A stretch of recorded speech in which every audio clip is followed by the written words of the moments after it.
Pada malam hari di sebuah penginapan yang sangat jauh dari perkotaan, kisah akan berfokus kepada seorang wanita cantik bernama Alice yang terlihat sedang video callan dengan suaminya, di mana suatu pemandangan tak lazim terlihat ketika Alice yang merupakan seorang wanita yang sudah menikah ini nampak berada satu kamar dengan seorang pria yang mengenakan handuk, yang ternyata Alice telah berselingkuh dengan seorang pria bernama Bob yang merupakan rekan satu kantornya.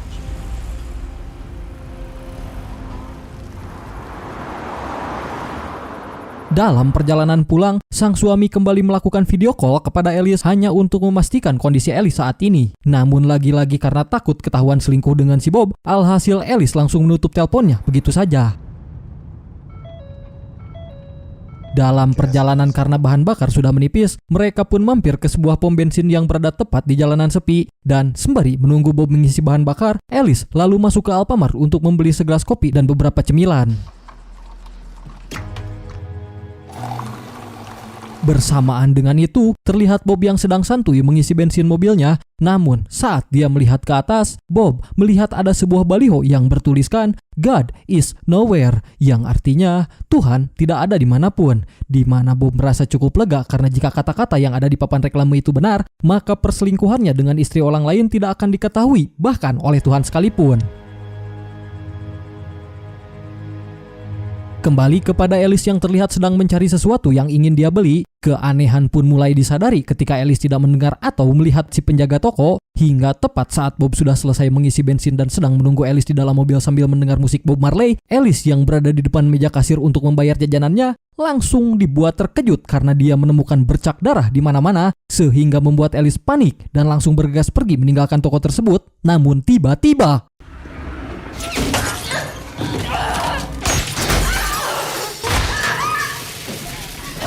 ya, Alice pun terluka oleh sebuah tembakan yang berasal dari arah papan reklame yang itu terlihat dari lubang peluru di pintu keluar, di mana saat Alice akan mengambil ponselnya yang terlempar, sniper misterius itu pun kembali melesatkan tembakannya yang membuat ponsel milik Alice hancur berantakan.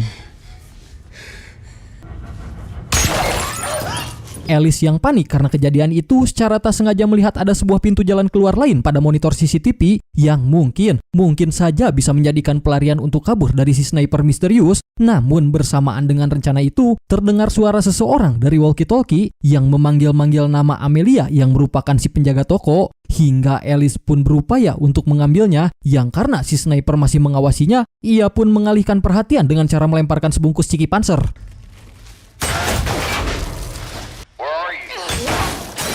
Bob sendiri dikejutkan dengan bahan bakarnya yang tiba-tiba saja sudah habis lagi, yang ketika diperiksa ternyata tangki bensinnya bocor, entah disebabkan oleh apa. Bob yang menyadari Alice tak kunjung kembali pun memutuskan untuk masuk ke dalam toko, yang baru saja melangkahkan kakinya di sana, si sniper misterius langsung menembak si Bob hingga tewas saat itu juga.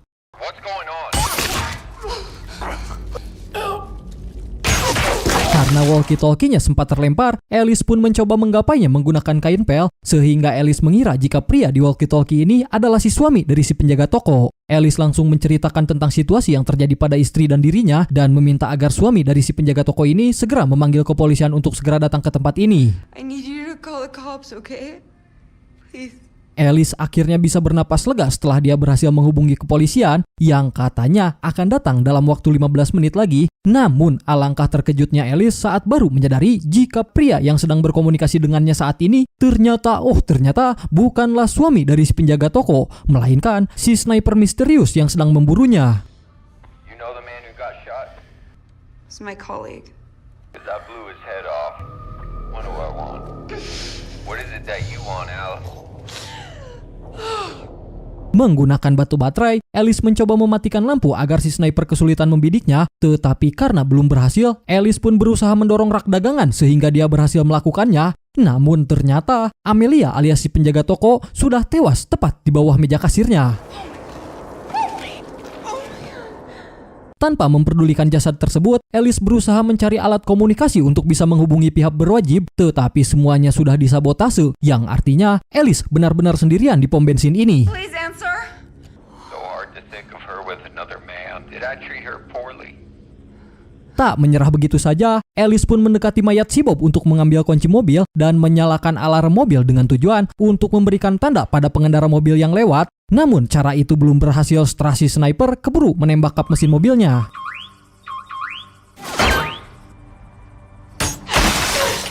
We seem to be stuck, you and me. Entah siapa si sniper misterius ini, apakah orang random yang sedang iseng, atau apakah psikopat yang sedang mencari kepuasan, atau orang suruhan suaminya yang diutus untuk memberi pelajaran kepada dia dan selingkuhannya. Entahlah, Alice hanya fokus untuk mencari cara supaya bisa keluar dari situasi ini, dan yang pertama kali dia harus lakukan adalah mengobati lengannya yang sempat keserempet peluru menggunakan beberapa barang yang tersedia lengkap di toko tersebut.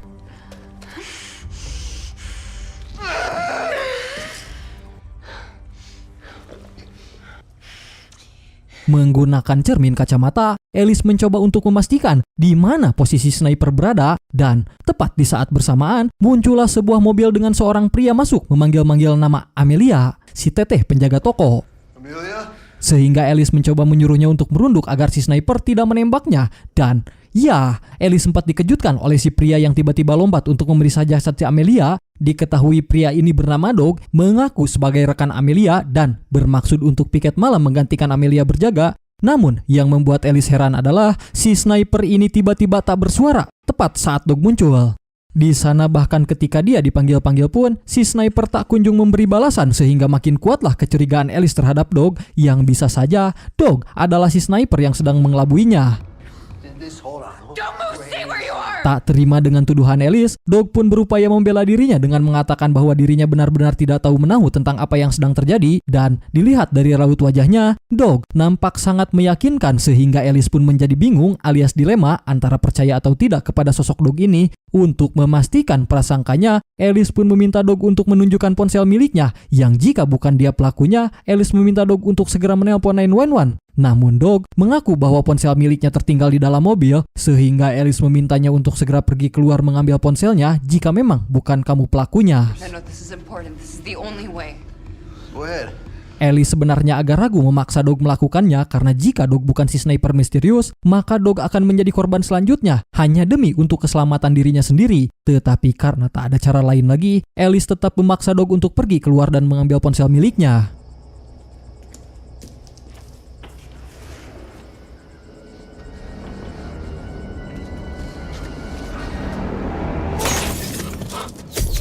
Ya, betapa salahnya keputusan dan kecurigaan Alice terhadap Dog, yang ternyata Dog bukanlah seperti apa yang Alice tuduhkan. Sehingga sekarang Alice harus kembali sendirian di dalam toko ini setelah Dog mati ditembak oleh si sniper. Yang tak lama, si sniper pun kembali berbicara melalui walkie-talkie untuk mengatakan bahwa Alice telah bertanggung jawab atas hilangnya nyawa satu orang tak bersalah. The repercussions of our actions. Entah apa motivasi dari si sniper misterius sampai tega melakukan hal seperti ini. Dia nampaknya ingin mengenal korbannya lebih jauh dengan menanyakan perihal kehidupan pribadi Alice, termasuk hubungannya dengan si Bob yang menurut si sniper sangat tidak masuk akal sekali apabila dua rekan kerja pulang larut malam dengan alasan rapat. Sehingga untuk mengulur-ngulur waktu sembari mencari solusi, Alice pun terus merespon pertanyaan demi pertanyaan yang diajukan oleh si sniper misterius, sampai akhirnya tak sengaja Alice menemukan kotak berisi seragam toko milik seorang bernama Henry yang merupakan mantan penjaga toko yang sepertinya baru dipecat belum lama ini. Di situ juga Alice menemukan benda lain seperti foto Henry yang sedang memegang senapan dan sebuah buku yang berjudul The Camp of the Saint, sebuah novel yang berisi tentang kebencian dan kekerasan kepada orang lain, sehingga Alice menyimpulkan jika sniper misterius yang sedang memburunya saat ini adalah Henry, si penjaga toko yang baru saja dikeluarkan dari pekerjaannya. I bet you didn't even have to sleep with anyone to get ahead. Alice tak sengaja melihat ke arah rak yang menyimpan banyak payung, sehingga dia terpikir untuk membuat si sniper terkecoh dengan cara membuka semua payung tersebut agar dirinya bisa bergerak lebih leluasa. Tetapi sayangnya, ya, sayang sekali cara itu ternyata tidak efektif untuk Alice bisa mencari jalan keluar karena si sniper langsung menembakinya secara membabi buta. Dan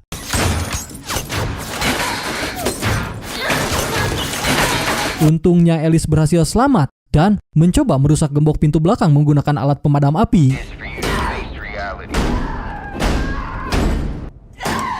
Masih belum berhasil juga, Alice yang tak ingin frustasi pun berusaha untuk tetap tenang dengan cara si bengit menggunakan air botol. Yang tak lama, muncullah seorang pengendara metal yang berhenti di pom bensin, di mana si sniper sengaja melepaskannya setelah melihat bahwa si pengendara metal tak punya cukup uang untuk membeli bensin di pom tersebut.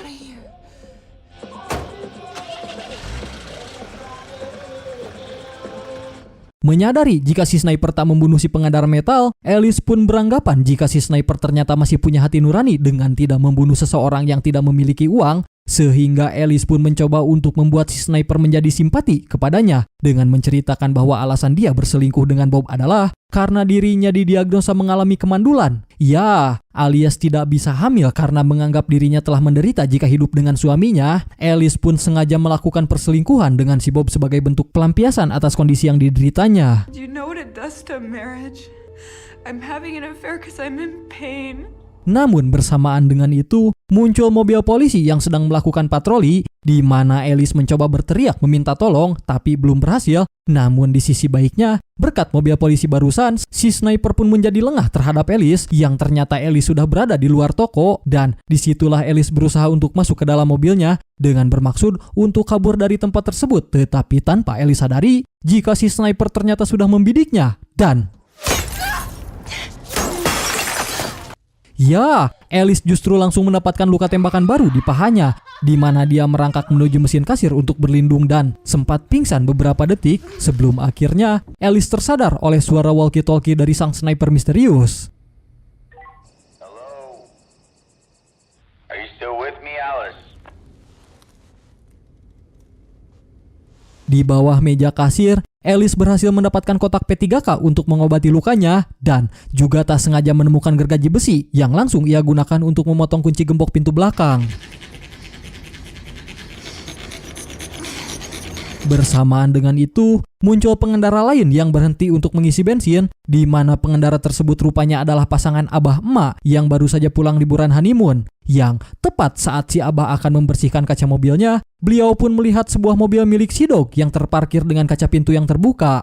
Yang ketika melihat ke sana, si abah kaget, rewas, ngerenghap karena ternyata di dalam mobil itu ada seorang jasad. Membuat si abah kabur dari tempat itu, namun tiba-tiba si emak pun turun dari mobil untuk memeriksa suaminya dan persis seperti si abah, beliau ini malah celingak-celinguk memeriksa dari mana asal tembakan yang menewaskan suaminya, sehingga pada akhirnya pasangan lansia ini pun pergi ke alam barzah.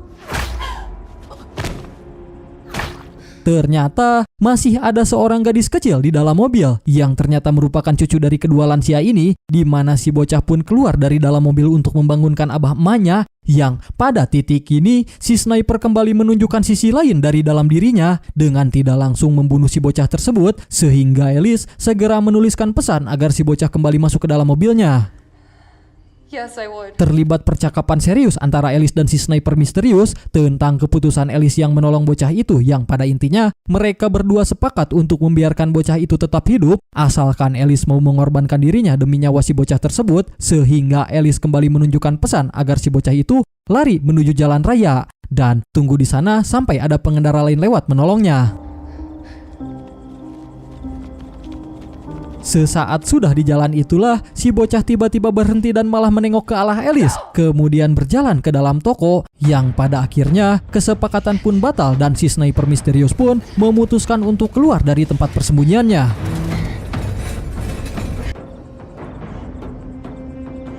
Sadar jika si sniper akan mendatanginya, Alice pun langsung bergegas memotong kunci gembok yang sempat dia potong sebelumnya, dan berkat kekuatan terdesak, terjepit, atau berada dalam situasi yang sangat sulit hingga tak memiliki banyak pilihan, Alice berhasil melakukannya. Namun saat sudah sampai di dalam, ternyata jalan itu hanya jalan masuk ke sebuah gudang, sehingga dia dan si bocah harus terjebak di dalam ruangan ini. Tepat saat si sniper sudah turun dan menggunakan pistol sebagai senjata barunya, Alice pun langsung menyembunyikan si bocah di tempat yang aman dan memintanya untuk tetap di sana sampai nanti muncul aba-aba, di mana Alice yang sudah kapalang edan pun memutuskan untuk melakukan perlawanan dengan cara menggunakan alat yang dia temukan di ruangan tersebut.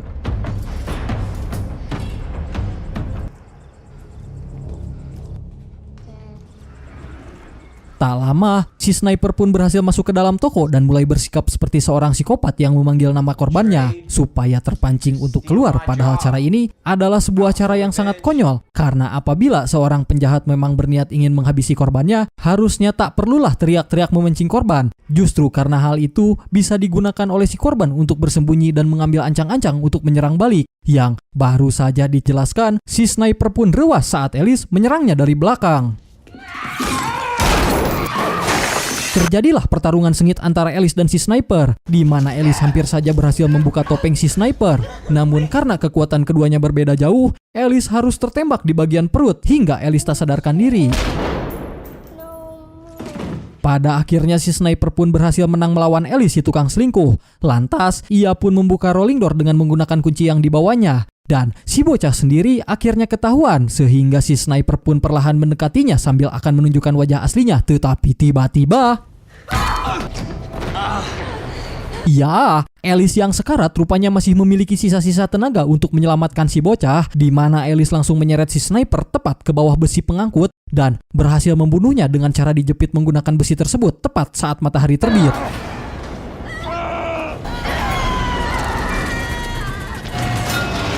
Alice akhirnya meninggoy tepat di samping jasad si sniper. Sedangkan si bocah kecil sendiri menjadi satu-satunya karakter yang selamat selain kameramen, sehingga pada akhirnya pelaku perselingkuhan pun mendapatkan balasan atas perbuatan yang mereka lakukan.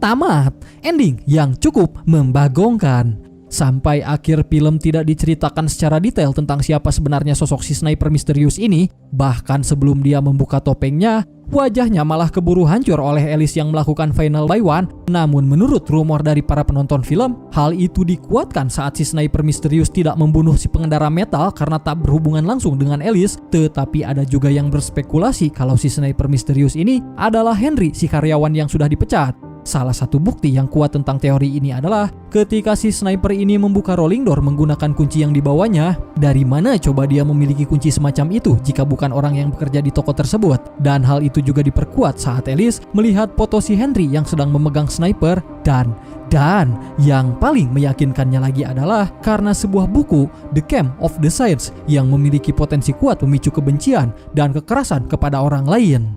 Jika benar si sniper misterius ini adalah Henry, maka jika saja Alice tidak pulang larut malam, jika saja Alice tidak berselingkuh dengan si Bob yang merupakan rekan kantornya, jika saja dia tidak membohongi suaminya, mungkin saja kejadian ini tidak akan menimpanya. Sehingga pesan yang bisa kita ambil dari film ini adalah ketika seseorang memilih untuk berselingkuh, mereka sebenarnya sedang menandatangani kontrak dengan penyesalan. Kesenangan yang dirasakan mungkin terasa manis di awal, namun itu hanyalah racun berbalut madu. Hukum tabur tuai di dunia ini tidak pernah tidur dan tidak pernah salah alamat. Apapun yang kamu bangun di atas puing-puing kehancuran hati orang lain tidak akan pernah menjadi pondasi yang kokoh untuk kebahagiaanmu. Pada akhirnya, karma terbesar dari sebuah kebohongan adalah penyesalan. Si Ura bersama kawang-kawang mengucapkan terima kasih dan sampai jumpa di video selanjutnya. Sambil santuy si Ura lupa mau sampein ini ke kalian semua nih. Bro, guys, kawan-kawan, kalian inget kan tulisan besar yang ada di papan baliho yang bertuliskan God is nowhere? Ternyata setelah tim direksi si Ura meneliti lebih dalam tentang tulisan itu sengaja disatukan hurufnya. Jadi artinya ada dua, guys. God is nowhere atau God is now here, yang artinya kebenaran akan segera diungkap di sini. Sampai sini si Ura jadi makin yakin kalau si sniper misterius ini adalah Roy Suryo. Bye bye. Assalamualaikum.